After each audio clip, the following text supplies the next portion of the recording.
ناظرین السلام علیکم۔ نور خدا ہے عقل کی حیرت پہ خندہ زن، پھونکوں سے یہ چراغ بجھایا نہ جائے گا۔ آئیے آج 5 جولائی کے حوالے سے ایک فوجی جرنیل جنرل ضیاء الحق کا ذکر کرتے ہیں، جب اس نے اپنی طاقت کی چھڑی سے ایک خدائی جماعت کو بھی زیر کرنا چاہا تو خدا تعالیٰ نے کس طرح اسے نشان عبرت بنایا۔ جب جنرل ضیاء نے جولائی کے آغاز میں دیکھا کہ پیپلز پارٹی اور قومی اتحاد کی چپکلش سے ملک بدحالی کی طرف گامزن ہے تو کیوں نہ میں جمہوری حکومت کا قتل کر کے اقتدار پر قبضہ کر لوں۔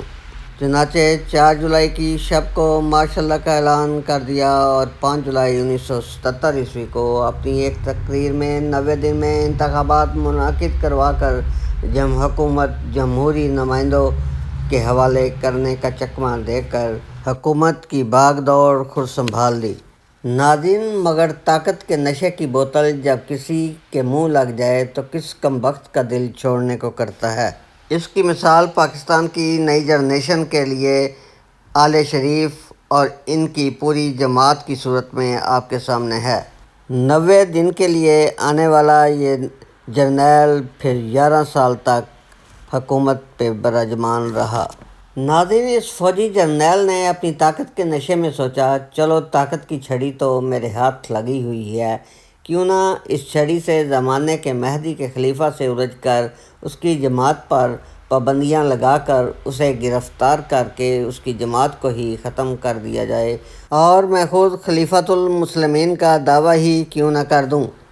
مگر خدا تو آخر خدا ہے، وہ اپنے ارادوں کو پورا کرنا جانتا ہے۔ زمانہ گواہ ہے، خدا کے ہاتھ سے جلائے گئے چراغ کبھی حاسدین کی پھونکوں سے نہیں بجھا کرتے۔ جو خدا کا ہے اسے للکارنا اچھا نہیں، ہاتھ شیروں پر نہ ڈالے روبائے دار و نظار۔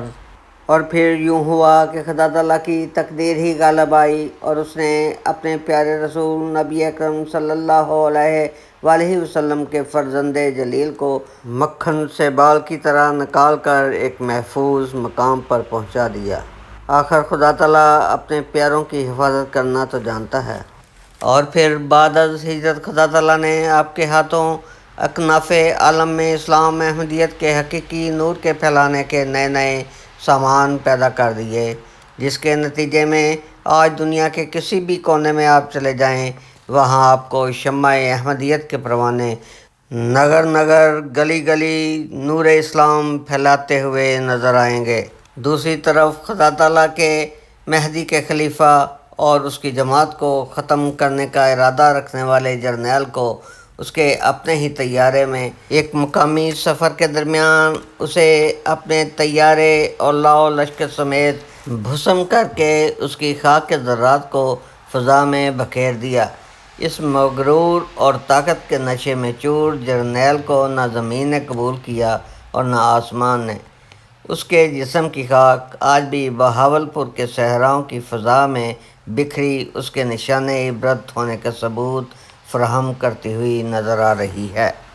تمہیں مٹانے کا زوم لے کر اٹھے ہیں جو خاک کے بھگولے، خدا مٹا دے گا خاک ان کی، کرے گا رسوائے عام کہنا۔ Thanks to watch and listen Dil Darya T V.